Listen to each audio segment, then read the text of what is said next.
What's up, everyone? Welcome back for another mobility follow-along. This one's going to be the intermediate, so a little bit more challenging.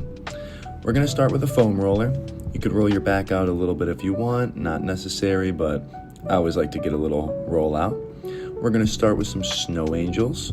So you're going to put that foam roller vertically down your back, and that's going to help you open up your chest as you rotate your palms and snow angel with your arms. This is a really, really great one for shoulder health. Feels amazing. Great way to wake up the chest, the shoulders, get everything loose and ready for action. Next, we're going to try the crossbody windmill. Now this one, you're going to take your opposite hand, reaching it across your body to the opposite foot. Main goal here is we try to keep a nice tall chest and straight back while our legs stay straight. This is going to get you a really nice stretch through the side of your back, through your hamstrings, through your obliques. It's a wonderful warm-up. We do it in class quite a bit, so try to get as much out of it as you can by keeping the legs straight and the back straight. Really, really makes a difference. Now we're going to move into shoulder CARs. Now CAR stands for controlled articulate rotation, meaning we're going to go a bit slower with these ones.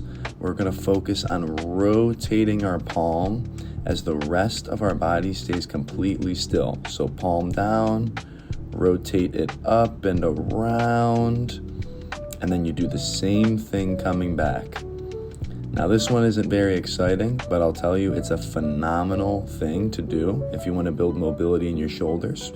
For handstands, cartwheels, gumbies, plenty of skills we work on that we need that shoulder strength and mobility, so give these few a try.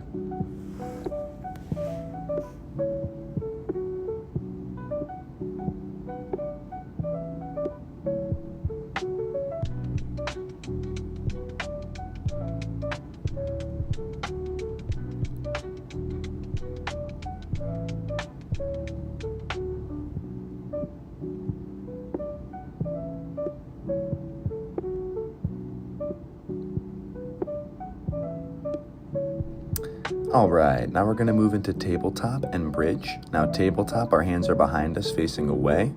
I'm just pushing my hips up and down. I'm getting a nice stretch in my shoulders here, and it's also a great prep for the bridge.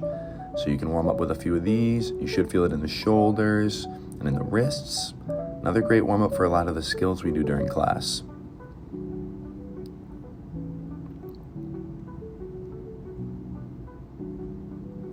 Now we're going to transition into the bridge. My elbows go up and my palms go down, and then I'm trying to push my hips up from here. This one's a bit more challenging, so start with the tabletop, and if it's too easy, give this one a go. We like to finish out with some rock and rolls so that we round the spine after extending it. It's a great way to balance out what we're practicing. So I do my bridge, then my rock and roll, and then I repeat.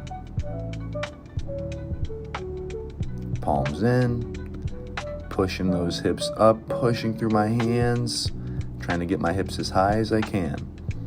Now I'm sure some of you guys can do the bridge even better than me, so if you want, you could post one and tag us. We'll check it out.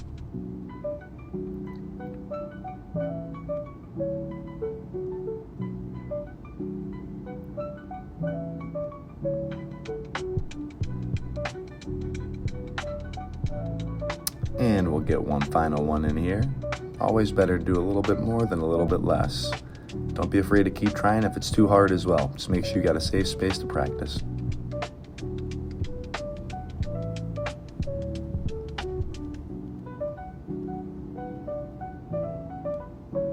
All right, now we're going to move into the lower body. Elevated split squat to start.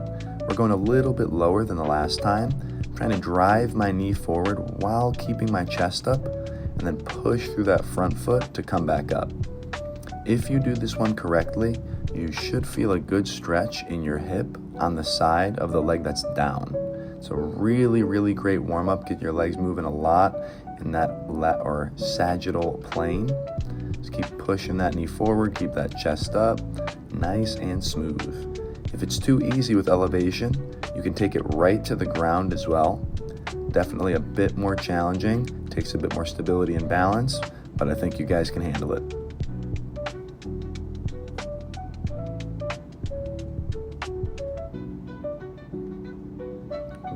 One last good rep or two, and we'll take it into the next one.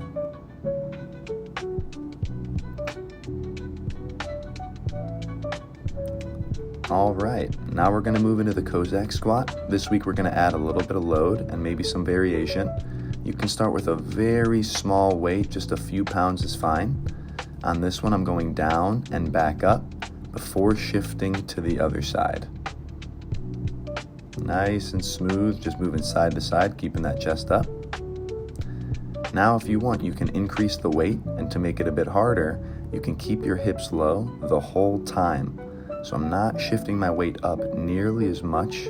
I'm just trying to shift from side to side. I'm still going up and down a bit, so even my form can be a bit better.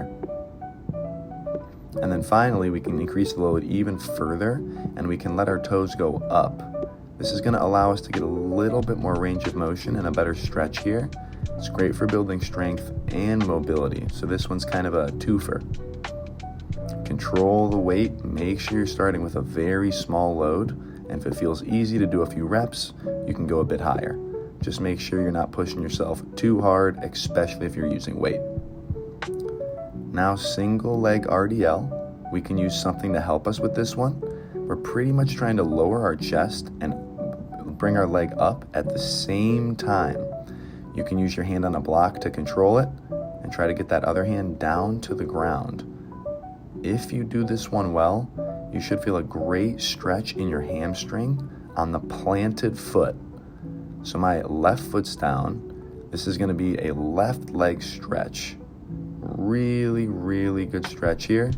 Just trying to control this motion, lowering the chest and letting the leg come up at the same time. A lot of skills we do use this movement. Now, to finish off, we're going to do some hip cars. Again, CAR stands for controlled articulate rotation. We're pretty much trying to take our hip through its full range of motion as controlled as we can. Notice how I'm not really using any more of my body, just my leg and hip. So I bring my knee up and around, trying to keep my body nice and controlled. Turning that knee in, then bringing it behind me, and then I do the reverse order on the way back around. Again, not a super exciting one, but great for building control, mobility, and stability in the hip joint, so that way when we do our skills, we have a little bit of a stronger foundation. Also great to do post-training to make sure there's no stiffness the next day. Knee up, around, and turn, and then pull it behind you. If you do this one slow, it should be pretty challenging. It looks easy, but if you do it slow, trust me, it's not too easy. Up, around, the chest stays still, rotate the knee, then bring it behind. I was really feeling these ones.